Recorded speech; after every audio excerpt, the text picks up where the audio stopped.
L'appel à son bureau m'a surpris, et lorsque j'ai ouvert la porte, j'ai immédiatement vu qu'il tenait un outil dans ses mains, bien droit.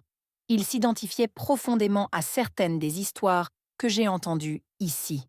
C'est pourquoi j'ai décidé de partager la mienne avec vous.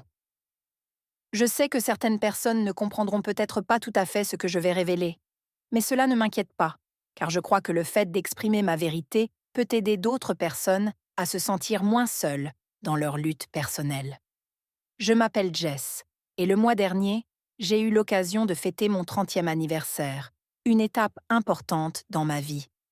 Je suis mariée à Vinicius depuis 5 ans, un homme qui, bien qu'il ait 8 ans de plus que moi, m'a beaucoup soutenue.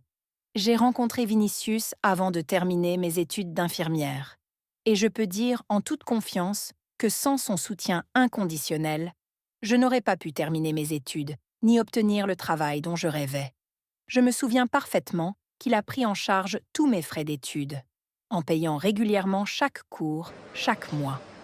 Je vis actuellement dans une petite ville du sud du Rio Grande, où je suis responsable des soins infirmiers dans un hôpital municipal, un rôle qui m'apporte à la fois des défis quotidiens et de la satisfaction.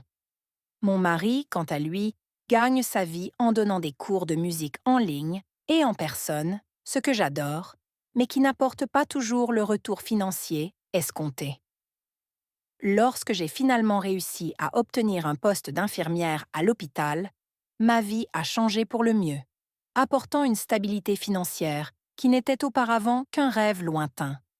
Avant d'aller plus loin, j'aimerais vous rappeler de vous abonner à la chaîne, car cela nous aide à continuer à fournir un contenu précieux qui, je l'espère, inspirera beaucoup d'entre vous. Depuis que j'ai commencé à travailler à l'hôpital, j'ai repris le rôle de principal soutien de famille, ce qui a considérablement amélioré notre situation financière. Cependant, ce changement a également entraîné des défis inattendus. Sur le plan émotionnel, mon mari Vinicius se sent de plus en plus mal à l'aise en raison de la nouvelle dynamique de notre relation. Il a toujours voulu être le principal soutien de la famille et vit mal le fait que je m'occupe désormais des finances, tandis qu'il s'efforce de maintenir ses cours de musique, qui n'attirent malheureusement plus autant d'élèves qu'auparavant. Je me demande comment il est possible que, dans notre société, tant d'hommes aient encore du mal à accepter la situation dans laquelle une femme reprend le rôle de principal soutien de famille. Vinicius, en particulier, est profondément affecté par cette situation. Je le vois dans son comportement et ses expressions faciales.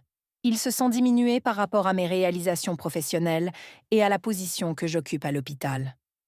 Parfois, il se montre jaloux lorsque je décide d'investir dans des vêtements plus chers ou plus provocants, même si j'utilise mon propre argent. Il n'aime pas dépenser de l'argent pour des choses qu'il considère comme inutiles.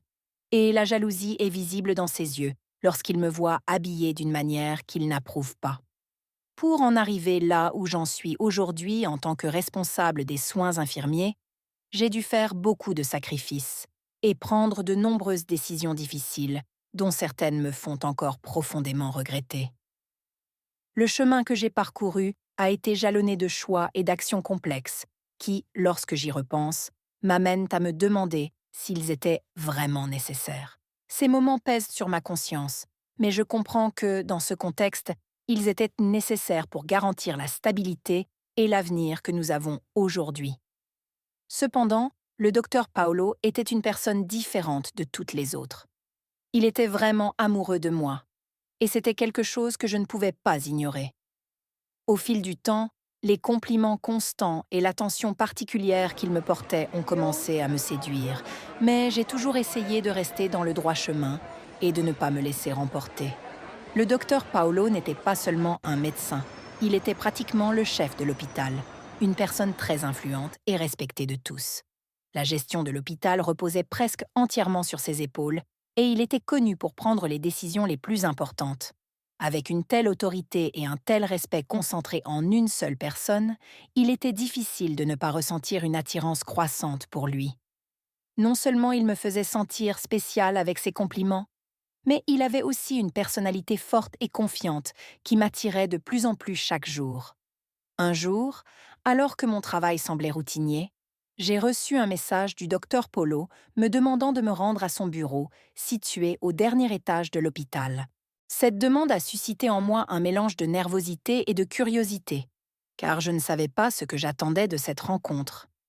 Lorsque je suis enfin arrivée dans son bureau, j'ai été surprise par les aveux inattendus du docteur Paolo.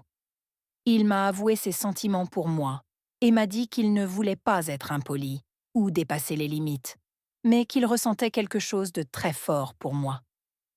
Au cours de cette conversation, il a également mentionné qu'il pourrait changer ma vie professionnelle à l'hôpital en faisant progresser ma carrière de manière significative si j'acceptais de lui fournir quelques services supplémentaires. Son offre était claire et directe et ne laissait guère de doute sur ses intentions. Même si je savais que ce n'était pas approprié et que cela allait à l'encontre de mes principes, l'opportunité d'améliorer ma situation professionnelle était extrêmement tentante. Il m'a assuré qu'à partir de ce moment, je n'aurais plus à m'inquiéter de rien, promettant que tout serait pris en charge pour moi, des promotions à la facilitation de mon parcours dans l'hôpital. Si j'ai accepté son offre, j'ai d'abord pensé qu'il s'agissait d'une blague, quelque chose de typique du docteur Paolo, qui avait toujours été un peu enjoué et intime dans ses interactions. Je pensais qu'il faisait une autre de ses blagues, comme il l'avait déjà fait auparavant. Mais au fur et à mesure de la conversation, j'ai commencé à voir que la situation était beaucoup plus sérieuse que je ne l'imaginais. L'assurance de sa voix et la façon dont il s'adressait à moi montraient clairement qu'il ne plaisantait pas. Il me proposait en fait quelque chose de précis, me tentait avec une offre qui aurait pu changer le cours de ma carrière, mais qui avait aussi un poids moral important. J'ai demandé au docteur Paulo ce qu'il me proposait exactement. Il m'a répondu sans détour. Il voulait être avec moi et entamer une relation plus intime. Il m'a expliqué que si j'acceptais de devenir son amant, il me donnerait une promotion et améliorerait mes conditions de travail à l'hôpital.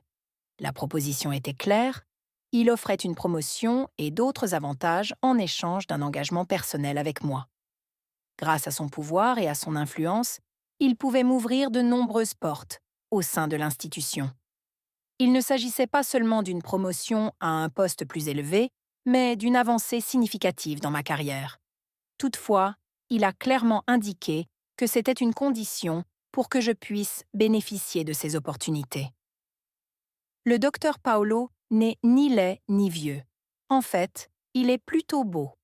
Il a de l'argent et prend bien soin de lui. C'est le genre de personne qui attire l'attention, ce qui a rendu la situation encore plus complexe. Ma carrière était en jeu et je m'étais beaucoup battue pour entrer dans cet hôpital. Perdre cette chance aurait été une énorme déception. J'ai décidé d'accepter l'offre, mais à une condition claire. La relation n'aurait lieu qu'une seule fois.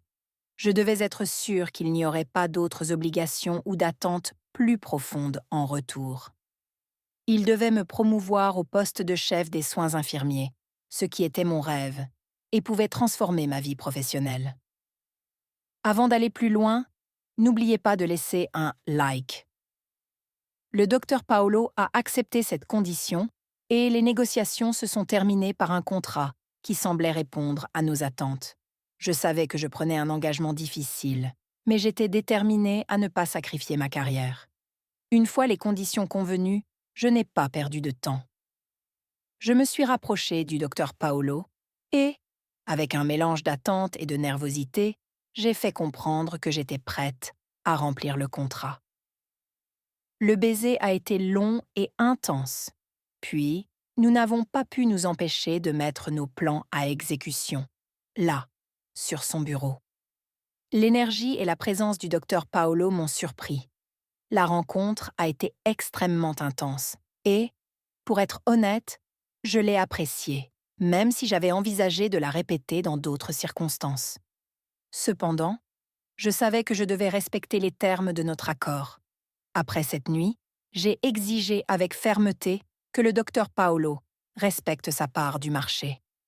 Il s'est montré tout à fait prêt, et le lendemain, je portais un nouvel uniforme et j'avais été promue au poste de chef des soins infirmiers.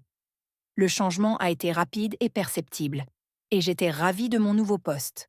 Lorsque le docteur Paolo m'a vue dans mon nouvel uniforme, Il n'a pas hésité à me féliciter. Il m'a dit que ce poste me convenait parfaitement, et il a exprimé son appréciation de ma promotion avec un tel enthousiasme que j'ai eu l'impression que tous les efforts fournis en valaient la peine. Ce soutien et cette approbation ont été très significatifs et réconfortants pour moi. Le jour même, j'ai décidé de retourner dans son bureau pour lui exprimer ma gratitude. Je l'ai remercié sincèrement et, en signe de reconnaissance, nous avons refait l'amour. Mon mari est toujours curieux de savoir comment j'ai pu obtenir une promotion aussi rapidement. Il pose souvent des questions et se demande comment tout a pu changer si vite. J'ai remarqué qu'il fouillait mon téléphone la nuit, essayant de trouver une explication à ce changement soudain. Cependant, je fais attention à ne pas ramener mes aventures hospitalières à la maison. Je veille à séparer ma vie personnelle de ce qui se passe à l'hôpital, et je m'assure que Vinicius ne trouve rien qui puisse éveiller les soupçons. Ma règle principale est la discrétion, et je suis déterminée à protéger ce que j'ai accompli sans laisser de traces qui pourraient révéler ce qui s'est réellement passé. D'autres infirmières racontent que j'ai fréquenté tous les médecins, ce qui a suscité beaucoup de jalousie. Elles ne comprennent pas comment j'ai pu être promue si rapidement et spéculent sur ma vie privée. La vérité, c'est qu'en plus des efforts que je fournis, je bénéficie du soutien et de la protection du docteur Paulo, qui m'a offert une promotion rapide et efficace. Ce n'est qu'à cause des ragots et de la jalousie qui règnent à l'hôpital que je m'efforce de maintenir l'arrangement tel que je l'avais prévu à l'origine. Je rends visite au docteur Paulo plus fréquemment, non seulement pour sauver les apparences, mais aussi parce que j'ai l'impression d'être devenue dépendante du sentiment de pouvoir et de contrôle que notre relation me procure. Ce sentiment de puissance, associé au plaisir de notre relation, me séduit de plus en plus. Je me rends compte que ma vie est de plus en plus influencée par cette dynamique et qu'il est de plus en plus difficile de séparer ce qui se passe à l'hôpital de ma vie personnelle. Mes visites discrètes au docteur Paulo se multiplient et avec le temps, il devient de plus en plus difficile de maintenir les limites que je m'étais fixées au départ. J'ai commencé à remarquer que le docteur Paulo n'est pas le seul médecin à entretenir ce genre de relation. J'ai découvert que de nombreux autres médecins de l'hôpital ont également leurs propres relations secrètes avec des infirmières, dont la plupart sont mariées, comme moi. Cela ajoute une nouvelle couche de complexité et de mystère à la situation. Ce qui semblait être un cas isolé avec le docteur Paulo s'est avéré faire partie d'un réseau beaucoup plus vaste de liaisons extraconjugales et de secrets au sein de l'hôpital. Plus j'observe, plus je me rends compte qu'il s'agit d'un modèle que je ne m'attendais pas à voir lorsque j'ai commencé à travailler ici. Je me demande si cela se produit également dans d'autres hôpitaux. Ce réseau de relations cachées est-il courant dans d'autres établissements de santé? Les médecins et les infirmières ont-ils des relations secrètes partout ou est-ce seulement ici? Depuis que j'ai commencé à travailler dans cet hôpital, j'ai découvert un aspect de la profession que je ne soupçonnais pas et tout me semble complètement nouveau et bouleversant. Tant que le docteur Paulo continuera à travailler à l'hôpital, j'ai l'intention de poursuivre notre histoire d'amour interdite. Il semble qu'il ait l'intention de quitter bientôt le Brésil avec sa famille, mais en attendant, je profiterai pleinement de la situation. Je profiterai de mon nouveau poste de chef des soins infirmiers et je continuerai à bien gagner ma vie. Bien que cette situation soit compliquée et chargée d'émotions, je suis déterminée à saisir les opportunités qu'elle m'offre tant que je le peux. Je vous remercie de m'avoir permis de partager mon histoire.